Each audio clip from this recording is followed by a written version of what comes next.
Hi, I'm Keon Chee. I am an estate planner by profession. I co-founded Riverside Trustees Limited in Singapore. It is a licensed trust company supervised by the Monetary Authority of Singapore. We work very closely with financial planners like Allen Lim right here.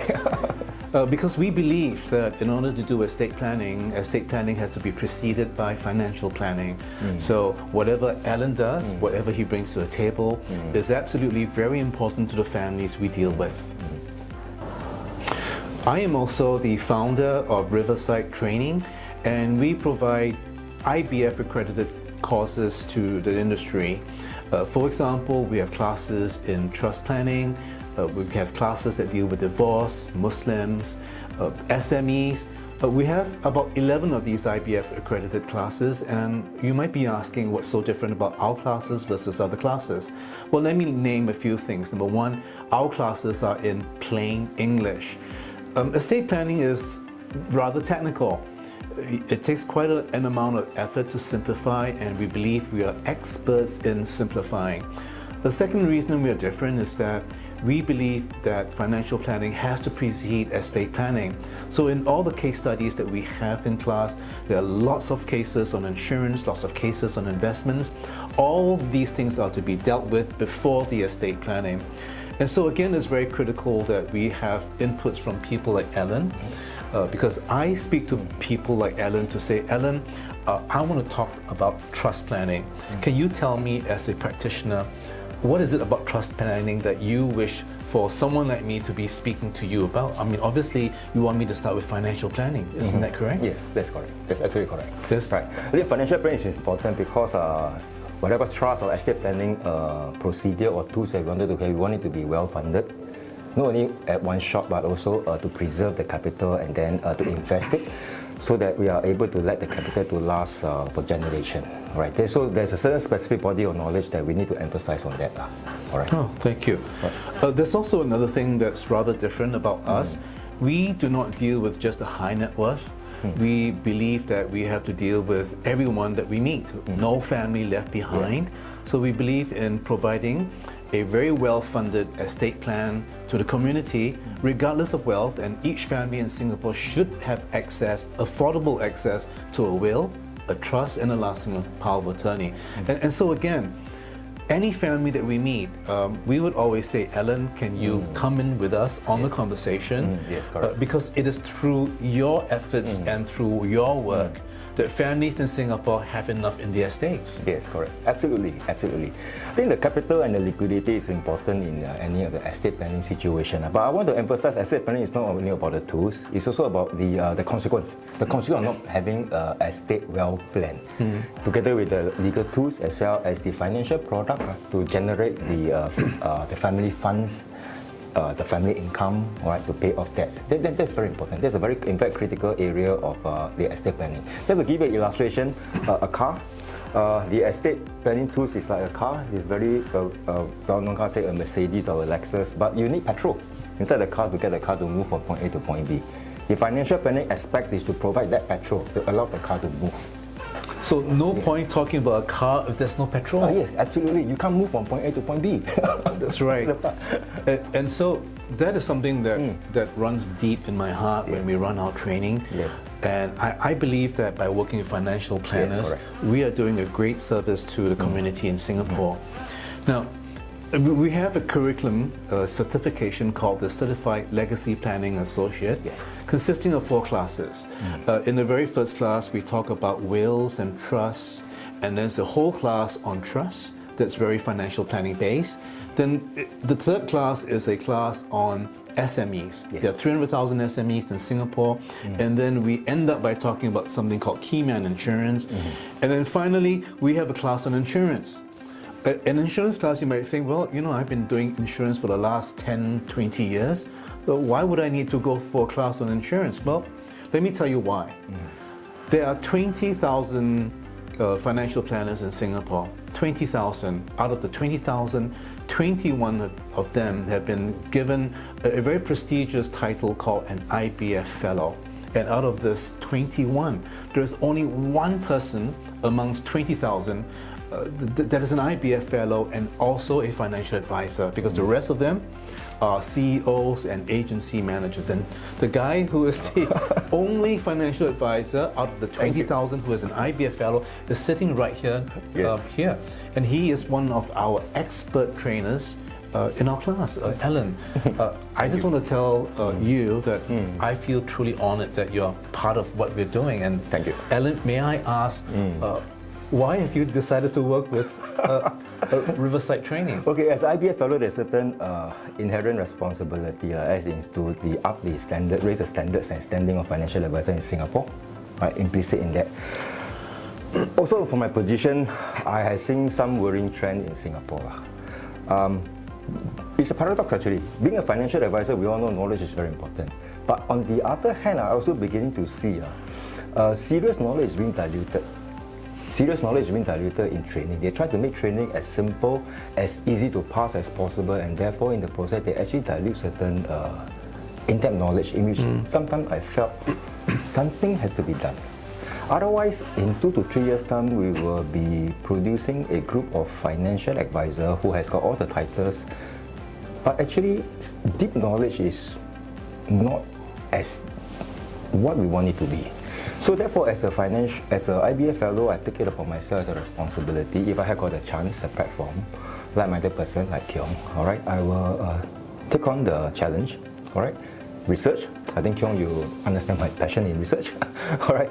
And then to highlight to the students, the participants, that we could be looking at a very common knowledge called insurance, but I assure you there will be new knowledge to be learned, because there are always updates in legislation. Number one, number two, also they are maybe an alternate, a new way of thinking through the very product that we thought we knew it for 20, 30 years, but it can be used in some very different situation in estate planning situation in a very efficient and effective way.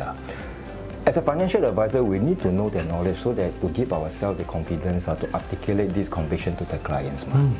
So Allen has explained to me the outline of this class, and it's really exciting to me, so I thought I'd share it with you. Please correct me if I'm wrong. Allen is going to talk about ownership of policies. He's going to go back to basics on insurable interest. And then he's going to talk about how insurance proceeds can be distributed.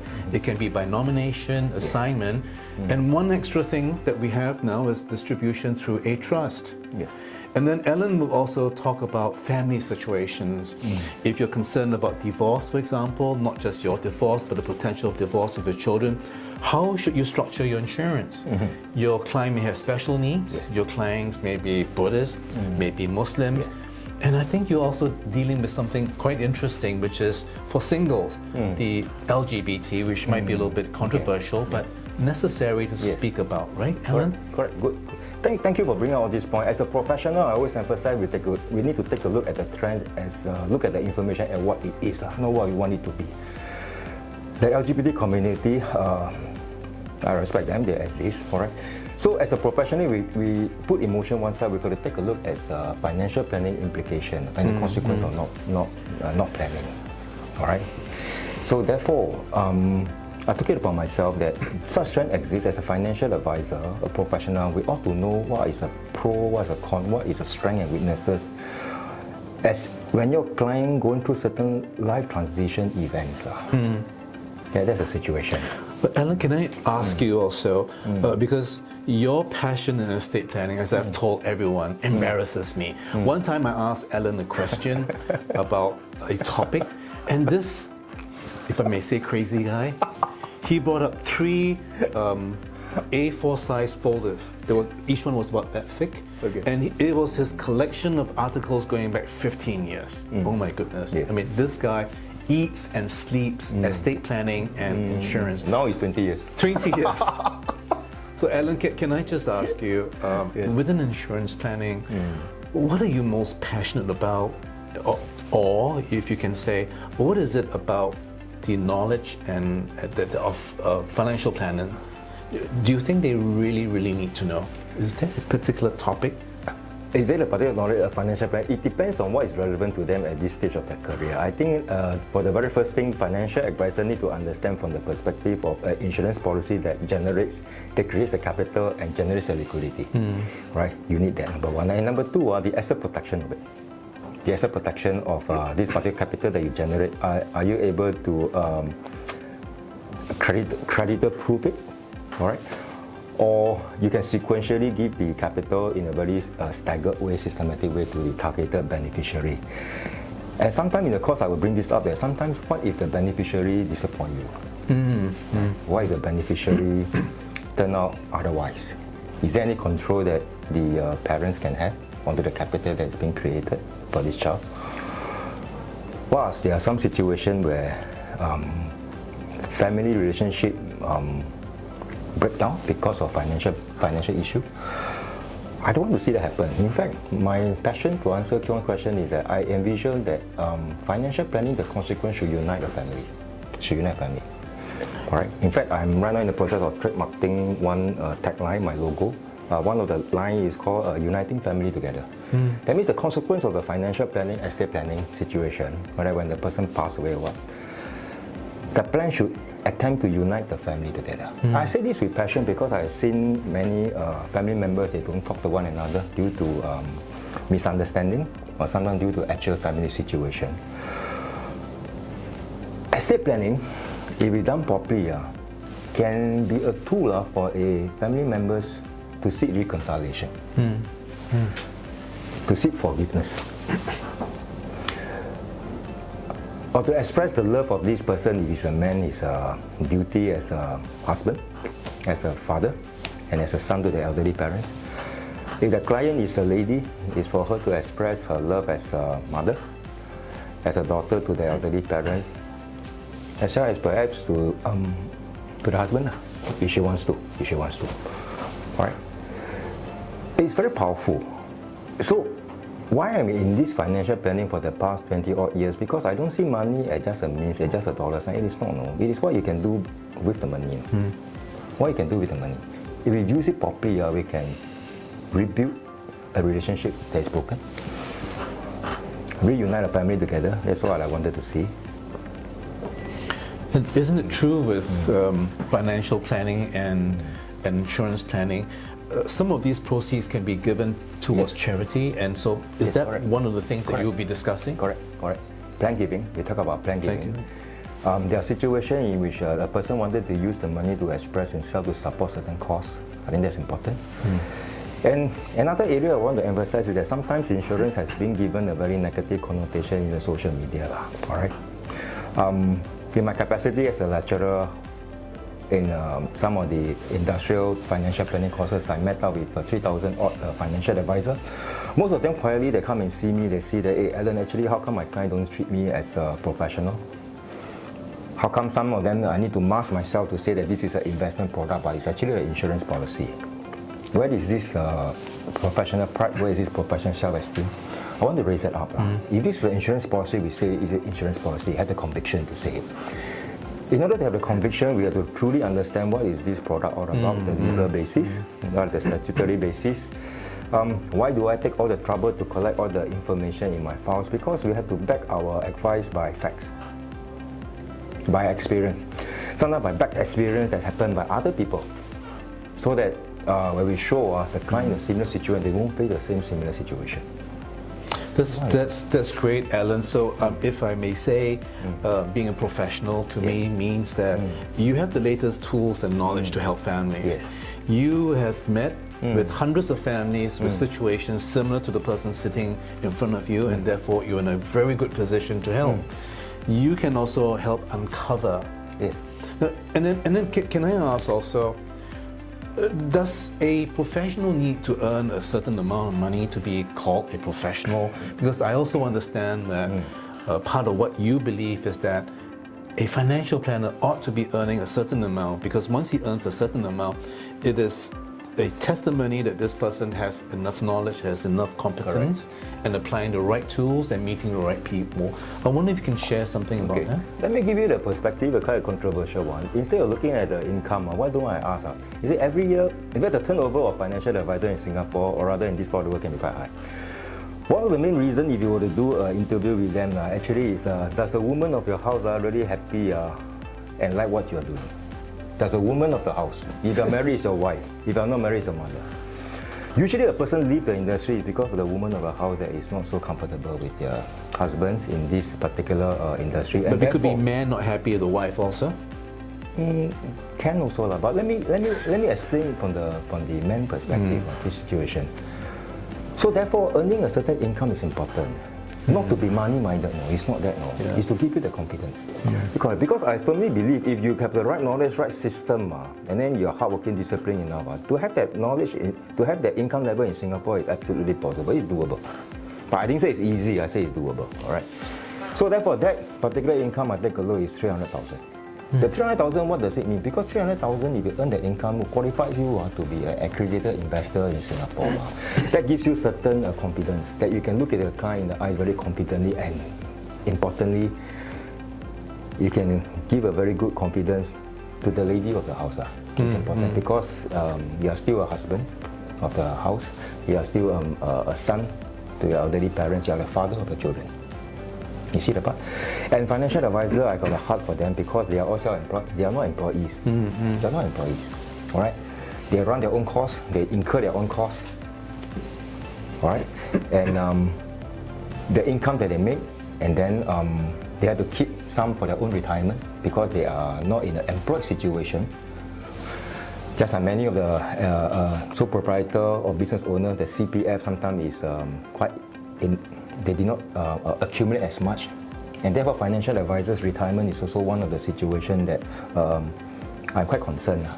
So therefore you have to make that kind of income to give yourself the confidence, and also give your family the confidence that they feel proud of you, that you are in this industry.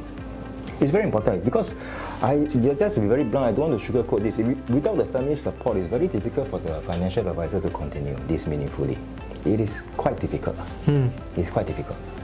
So therefore, from there, I take a look at that particular income level from a business point of view to give the advisor the confidence, as well as the family members to be proud of their father or to be proud of their mother to be inside this. Of course, getting to 300 and beyond is a journey. Yes. It might take a few years, it might take 10 years, but 300,000 means a very good income, very comfortable. You can look after your family. Yes. You can be confidently going out there to say, I've got a good job, yes, and I'm happy to do what I'm doing. Correct. Thank you. Well, Allen, thank you so much for your thoughts, and everyone, if you're listening in, I really hope you come for our classes. Not only will you hear about wills and trusts and planning for SMEs, you'll hear from Mr. Allen Lim. If you get through this Certified Legacy Planning Associate certification, well, there are a few additional benefits. Number one, this certification is recognized by the Asia Estate Planning Association. If you've never heard about this, please Google, or you can just go to www.aepa.asia. It is a non-profit association that will be recognizing the CLPA or CLIPA. The second benefit is that once you go through this certification, we will give whoever has gone through 1 year membership to APA, 1 year membership of APA. And in addition, there is this book. This book was written in 2020. I coordinated everything. I got 30 over people, practitioners, to contribute to this book from over 12 countries. And Allen right here will be contributing to the second edition of this book. In fact, he had a lot to do with this book. So once you get through the CLPA, we will give you a copy of this book. So thank you so much, Allen. Thank you, Keon. It's really nice to have you on board. Thank you. Thank you, everyone. Thank you.